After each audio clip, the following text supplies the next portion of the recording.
पति पत्नी का जो रिश्ता होता है वाकई में भरोसे और विश्वास पर टिका होता है।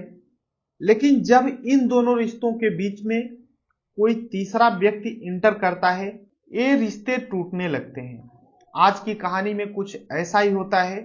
एक पति पत्नी थे जो कि अच्छे से चल रहे थे, अच्छा परिवार था, लेकिन इन दोनों रिश्तों के बीच में एक तीसरा व्यक्ति इंटर करता है, जिसकी वजह से एक व्यक्ति इस दुनिया से हमेशा के लिए चला जाता है, उसकी मृत्यु हो जाती है और कई लोगों की जिंदगियां बर्बाद हो जाती हैं।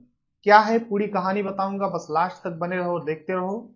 नमस्कार दोस्तों, मैं विजय शंकर पाल। इस वीडियो को लाइक करना, चैनल सब्सक्राइब करना। रोजाना शाम को 7 बजे हमारी एक नई वीडियो आती है, तो चैनल सब्सक्राइब करके बेल आइकन को जरूर दबा लेना। आज की जो सच्ची घटना सुनाने जा रहा हूं, यह है उत्तर प्रदेश में बिजनौर शहर लगता है। यहीं पर नई बस्ती एक इलाका लगता है, यहीं पर एक परिवार रहता है। उस परिवार में एक व्यक्ति है जिसका नाम है राजेश कश्यप, जिसकी उम्र होती है 45 साल। उनकी पत्नी होती है जिनका नाम रीमा होता है, जिसकी उम्र होती है लगभग 38 साल। ये लोग अलग रहते थे, एक छोटा परिवार दो लोगों का। सब कुछ सही तरीके से चल रहा था, परिवार अच्छे से रहता था। लेकिन एक दिन अचानक जो राजेश होते हैं, राजेश कश्यप, एक घर से अपने पत्नी से बता के निकलते हैं कि शाम तक आ जाऊंगा, लेकिन आते नहीं। धीरे धीरे टाइम बीतता है। जो रीमा होती है अपने राजेश के भाई से बोलती है कि अभी तक आपके भैया नहीं आए हैं। और उनका भाई जो प्रमोद होता है वो फोन लगाता है अपने भाई, बड़े भाई के पास। तो फोन उठता है, वो बताते हैं कि अभी आ जाऊंगा कुछ देर में।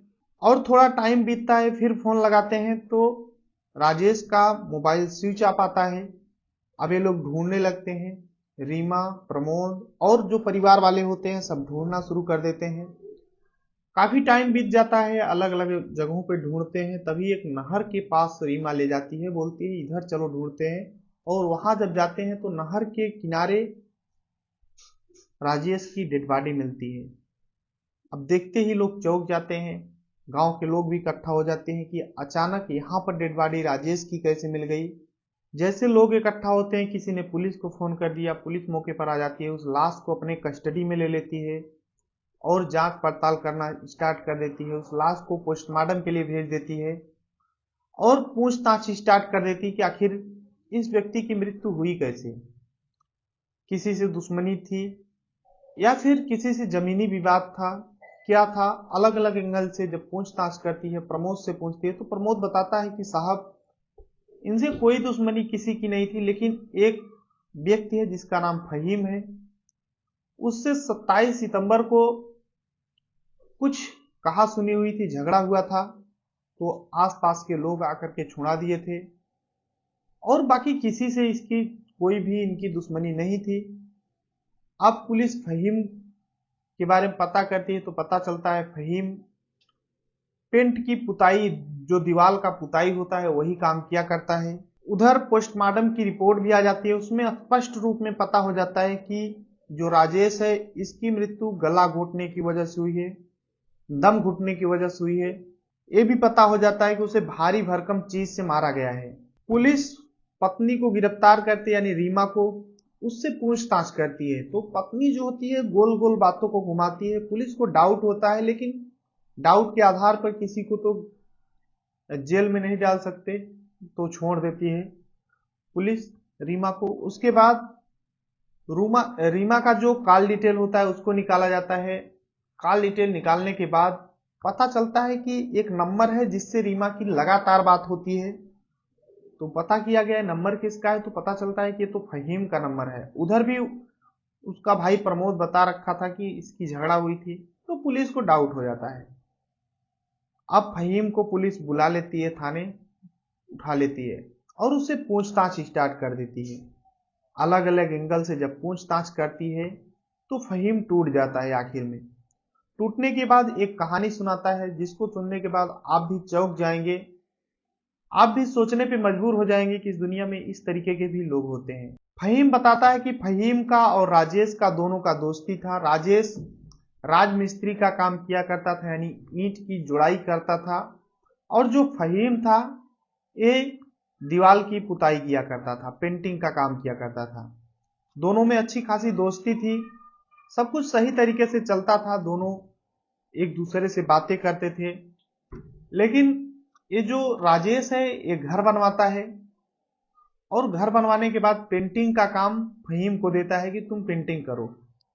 और कुछ जमीन राजेश को बेचना था तो ये फहीम से बोलता है कि कोई ग्राहक बुलाना यार, कोई तुम्हारे संपर्क में हो। तो फहीम से इस चक्कर में भी लगातार बात होती थी राजेश से। अब ये सिलसिला तो चलता रहता है, इधर फहीम जो है इसके यहाँ पेंटिंग का काम स्टार्ट कर देता है। तो जो राजेश था ये अपना ड्यूटी करने यानी जुड़ाई करने दूसरे जगह चला जाया करता था, लेकिन जो फहीम था इसके घर पे पेंटिंग का काम किया करता था। तो रीमा घर पे अकेली रहती थी। अब ये दोस्त थे तो फहीम को छोड़ करके घर पे और रीमा को छोड़कर राजेश चला जाता था। लेकिन जो फहीम था ये रीमा से मजाक किया करता था, अलग अलग जगहों पे टच करने की कोशिश करता था। तो रीमा इन बातों को समझ चुकी थी। अब देखते ही देखते इन दोनों में प्यार हो जाता है और राजेश के ही घर में फहीम का और रीमा का शारीरिक संबंध भी बन जाता है। अब कहते हैं कि गलत काम कभी छिपते नहीं है, ऐसा ही होता है। जो राजेश होता है इसे पता हो जाता है कि जो इसकी पत्नी है फहीम के साथ इसका चक्कर है। जैसे ही पता होता है अपने पत्नी को समझाता भी है।